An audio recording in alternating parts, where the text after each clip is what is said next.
And therefore, as a trade union movement, as a movement, we need to make sure we recognise that issue. So we invited Ben Jamal, the director of the Palestine Solidarity Campaign, with our fingers crossed. Would Ben Jamal come? Ben Jamal got straight back. I'll be delighted to come to Chesterfield May Day. We've been in regular contact with Ben ever since, talking about the event, what he was going to speak about, etc., etc.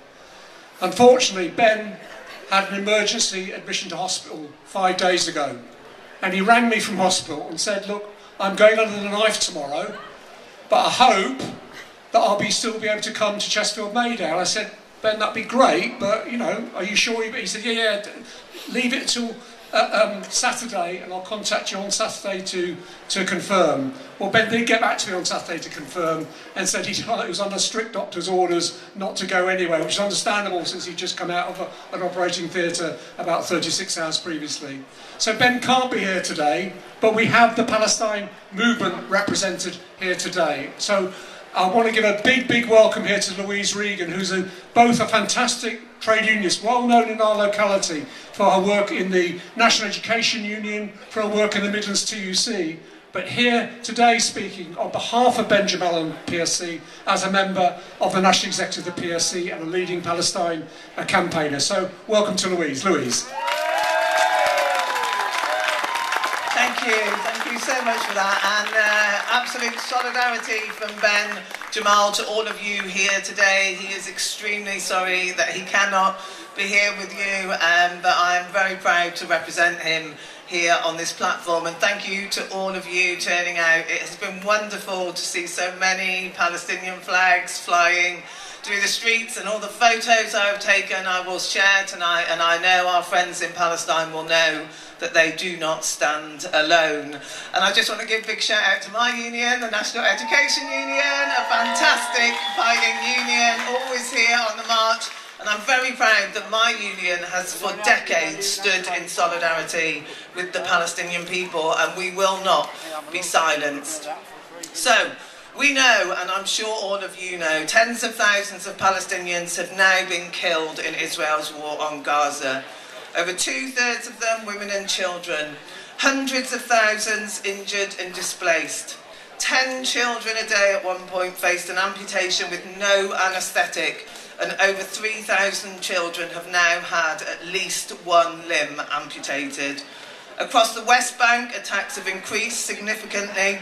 At least 950 Palestinians have been killed, including 181 children. 85% of schools in Gaza have been damaged or destroyed. All 12 universities have been completely or partially destroyed. Over 17,000 children killed.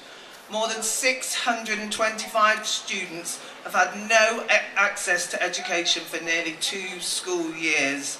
They have witnessed horrific and terrifying events, and the trauma that they have suffered will take years, if not decades, to overcome. The total destruction of the healthcare system, with horrific scenes covering our screens. And for 65 days now, the borders into Gaza have been closed. No food, no water, no medical supplies have entered.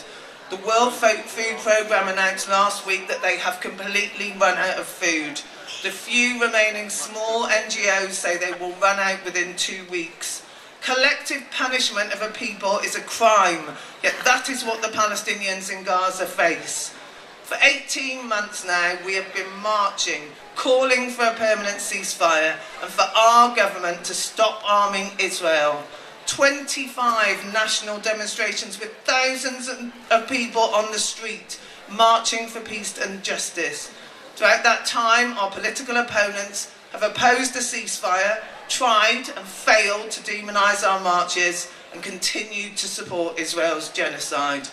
Our demands have always been clear: a permanent ceasefire and an ending of all arms sales to Israel. Since the beginning of the war on Gaza, there have been attempts to silence us, to stop our protests and to demonise us as hate marches, but we will not be silenced. Now is the time for us to escalate our campaigning, to build the solidarity movement and build support for the boycott, divestment and sanctions campaign across all of our communities. There are campaigns building up and down the country, calling on councils to divest from the local government pension scheme from complicit companies. Sign up if there is one in your city, and if there is not, set one up with your local PSC branch. Join our Don't Buy Into Apartheid campaign. Check out the PSC website for more details and join the Palestine Solidarity campaign.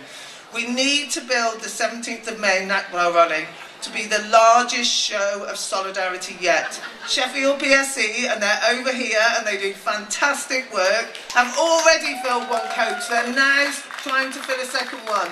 Go and see them and book a place. They pick up in Tinsley, Sheffield and Chesterfield. And if you can't get to London, Sheffield are also organising a Nakba rally in their town centre at 12 noon at the town hall. Please get along. We will never be distracted from our work in solidarity with the Palestinian people and their struggle. As the bombs rain down on Gaza, our political leaders remain silent and continue to arm Israel. We, the people, would not be silent. Let's keep speaking out, let's keep marching, keep boycotting until we finally get freedom and justice for the Palestinian people, from the river to the sea. Free, free! Palestine! Free, free! Palestine! Solidarity!